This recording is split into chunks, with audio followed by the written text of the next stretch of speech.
அனைவருக்கும் வணக்கம். இப்போ பார்த்தீங்கன்னா, விஜய் அவர்களுடைய அடுத்த மீட்டிங் எங்க அப்படின்ற ஒரு பெரிய அப்டேட்டு. வேலூர் மாவட்டம் அகரம்சேரி. இது பார்த்தீங்கன்னா, சேலம் மாவட்டத்துக்கு முன்னாடியே வேலூர் அகரம்சேரியில தான் விஜய் அவர்களோட மீட்டிங் ஏற்பாடு பண்ணுறதுக்காக அனுமதி காவல்துறையினர் வந்து கேட்டிருந்தாங்க. அதுக்கப்புறம் தான் வந்து இப்போ சேலம் மீட்டிங்கா மாறிட்டு, ஏன்னா அங்க வந்து பொதுக்கூட்டத்துக்கு மறுப்பு தெரிவிக்கப்பட்டு நிர்வாகிகள் கூட்டமா மாத்தி 4998 பேருக்கு அனுமதி குடுத்து, அது ஒரு வழியா நடந்து முடிஞ்சிருச்சுன்னு சொல்லலாம். இப்ப பார்த்தீங்கன்னா, வேலூர் மாவட்டம் பக்கத்துல இருக்கிற ராணிப்பேட்டை மாவட்டம் 2 மாவட்டத்திலயுமே விஜய் அவர்கள் ஒரே நாள்ல பிரச்சாரம் முடிச்சுருவாரு அப்படின்றனால, அந்த மாரி ஏற்பாடு பண்ணியிருந்தாங்க.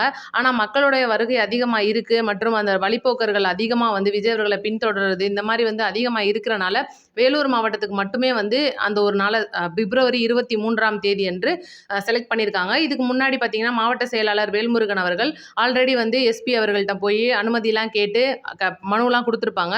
இன்னைக்கு பார்த்தீங்கன்னா, அந்த ஒரு இடத்துல அனுமதிலாம் வாங்கி அதுக்கான செக்கப்லாம், அதாவது மண்ண மட்டப்படுத்துற வேலை, அங்க முகாம் அமைக்கிற வேலை, இங்க பாதுகாப்புலாம் எப்படி இருக்க போகுது? ஏன்னா ஆல்ரெடி சேலத்துல நடந்த ஒரு சோக சம்பவம் இதெல்லாம் வந்து இருக்கும்போது, இந்த ஒரு அனுமதின்றது கிடைச்சிருமா அப்படின்னு சொல்லி ஒரு கேள்விக்குறியா இருக்கும்போது, இன்னைக்கு வந்து ஆய்வு பண்ணியிருக்காங்க. இதோட முக்கியமான அப்டேட் என்ன அப்படின்னு நீங்க கேட்கலாம். இன்னைக்கு பார்த்தீங்கன்னா, விவசாய நிலம் அது ஃபுல்லா பார்த்தீங்கன்னா, வேலூர் மாவட்டத்துல முழுக்க முழுக்க வந்து விவசாய நிலம். அந்த விவசாய நிலத்த பார்த்தீங்கன்னா, மக்களே வந்து முன் வந்து இன்னைக்கு தமிழக வெற்றி கழக தலைவர் விஜய் அவர்கள் அங்க வந்து பேச போறாருன்னு தெரிஞ்சனால, எங்களுக்கு எந்தவித பணமும் வேணான்னு சொல்லிட்டு இலவசமா குடுத்துருக்காங்க. அதுதான் வந்து ஒரு பெரிய விஷயமாவே இருக்கு.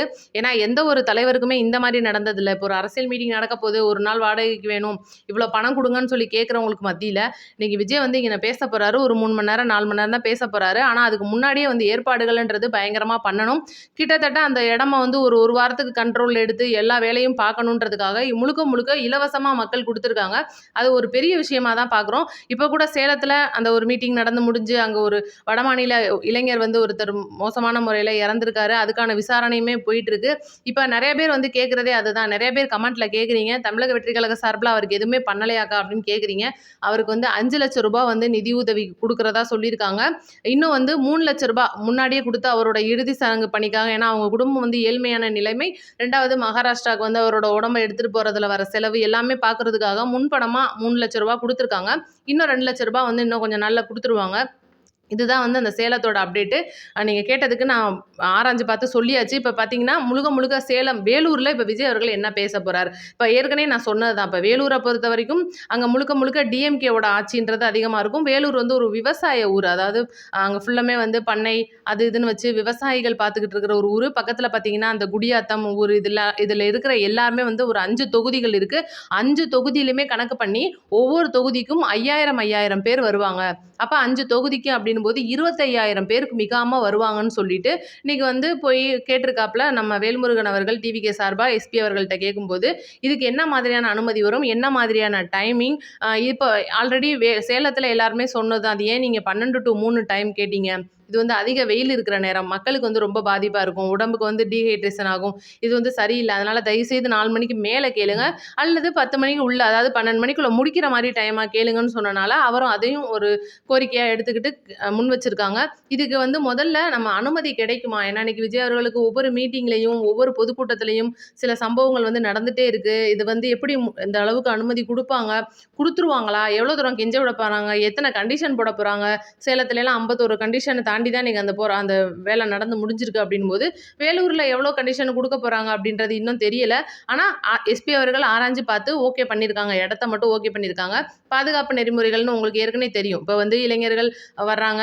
பெண்களுக்கு வந்து மாசமா இருக்கிறவங்க வரக்கூடாது, குழந்தைங்க வரக்கூடாது, வயது முதிர்ந்தவங்க வர வேணாம், மாற்றுத்திறனாளிகள் வர வேணாம். இது எல்லாமே வந்து கட்சி ரீதியா எல்லா மாவட்டத்துக்குமான ஒரு பொதுவான வழிகாட்டு நெறிமுறைகள். 2வது விஜய் அவர்களுடைய வாகனம், அதாவது அவர் கார்ல தான் வருவாரு. பிரச்சார வாகனம் வந்து ஆல்ரெடி அந்த ஸ்பாட்ல நின்றும். கார்ல வந்து தான் ஏறும்போது அந்த கார பின்தொடரக்கூடாது. இப்ப பார்த்தீங்கன்னா, சேலத்துல நெறைய பேர் ஹெல்மெட் இல்லாம பயணிச்சு ஒரு ஆக்சிடென்ட்லாம் கூட ஆயிருக்கும். அது வந்து பெரிய அளவுல தெரியாது வெளியில. ஒரு காவல்துறையினரே இடிச்சிட்டாங்கன்னு சொல்லிட்டு ஒரு நியூஸ்லலாம் சொல்லிட்டு இருப்பாங்க.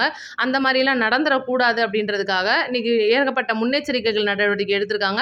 2வது சேலத்துல நடந்த அந்த ஒரு சம்பவம். ஏன்னா, இப்ப வடமாநிலத்து இளைஞர் வந்து உள்ளவே வந்திருக்க கூடாது. ஏன்னா, பாஸ் அவருக்கு யார் குடுத்தது? இந்த மாரிலாம் நெறைய கேள்விகள முன்வைக்கும்போது, இந்த மாதிரி ஒரு சம்பவம் வேலூரில் நடக்கக்கூடாது அப்படின்றதுக்காக மாவட்ட செயலாளர் சார்பில் பல முன்னெச்சரிக்கை நடவடிக்கை எடுத்துகிட்டு இருக்காங்க. இன்னும் சொல்லணும்னா அங்கே ப்ளஸ்ஸாக ரொம்ப பெருசாக சொல்ல போகிறது என்னென்னா, மினி மருத்துவமனையே அங்கே ஒன்று செயல்பட போகுது. இப்போ எல்லா இடங்களையும் முகாம் பார்த்துருக்கலாம், ஒரு கூடார மாதிரி போட்டு அவசர உதவி பண்ணுவாங்க, ஒரு 10 ஆம்புலன்ஸ் நிற்கும், அதில் வந்து அவசர கால சிகிச்சை, அந்த முதல் உதவி அளிக்கிறது இதெல்லாம் வந்து பண்ணுவாங்க. ஆனால் இங்கே பார்த்தீங்கன்னா மினி மருத்துவமனையாகவே செயல்பட போகுது. டக்குன்னு ஒருத்தவங்களுக்கு மயக்கம் வந்துருச்சுன்னா ஹாஸ்பிட்டலில் என்ன பார்ப்பாங்களோ அதுக்கு நிகராக இங்கே பார்க்க போகிறாங்க அப்படின்ற மாதிரிலாம் சொல்லிட்டு இருக்காங்க. என்னதான் பண்ண போகிறாங்க, இன்னைக்கு விஜய் அவர்கள் அங்கே வேலூரை பொறுத்த வரைக்கும் என்ன பேச போகிறார் அப்படின்றது தான் பெரிய விஷயம்.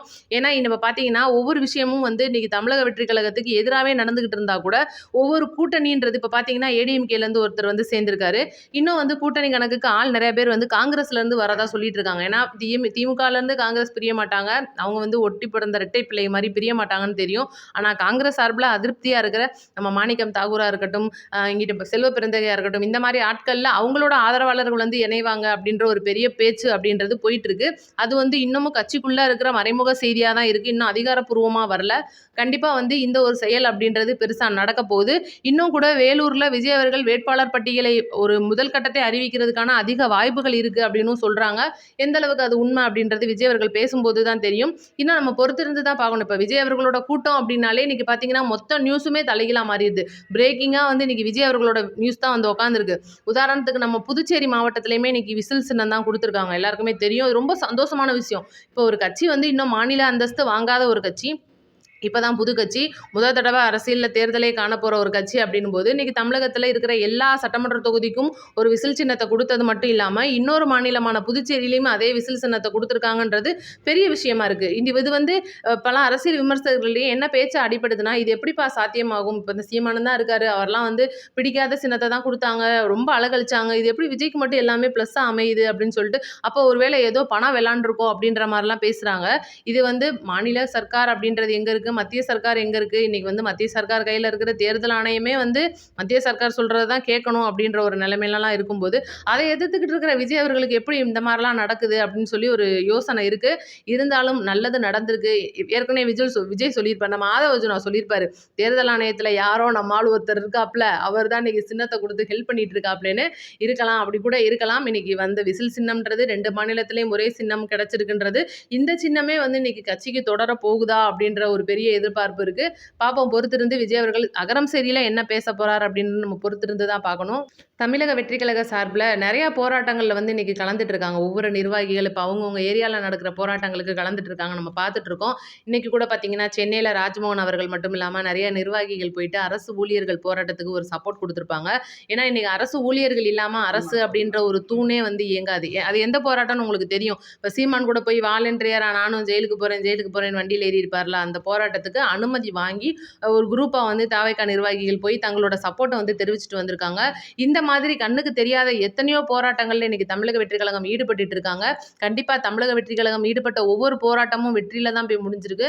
அந்த ஒரு வகையில இந்த போராட்டத்துக்கு கண்டிப்பா இவங்க அரசு வந்து செவி சாய்க்கும் அப்படின்னு நம்மளும் பார்த்துக்குவோம். இன்னைக்கு அடுத்து இப்போ முக்கியமான விஷயமா வந்து இன்னைக்கு வேலூர் பிரச்சனை அப்படின்றது பெரிய விஷயமா இருக்கு. ஏன்னா சேலத்துல நடந்த துயர சம்பவத்துக்கு அப்புறமா வேலூருக்கு அனுமதி கொடுப்பாங்களா அப்படின்றதே ஒரு பெரிய கேள்விக்குறி. என்னெல்லாம் பண்ண போறாங்க நம்ம ஸ்டாலின் தலைமையிலான அரசு அப்படின்றத நம்ம பொறுத்திருந்து தான் பார்ப்போம். நம்ம சேனலை தயவு செஞ்சு சப்ஸ்கிரைப் லைக் பண்ணிக்கோங்க. தயவு செஞ்சு வீடியோ 4 பேருக்கு ஷேர் பண்ணி விடுங்க. நன்றி, வணக்கம். அடுத்த வீடியோவில் பார்ப்போம்.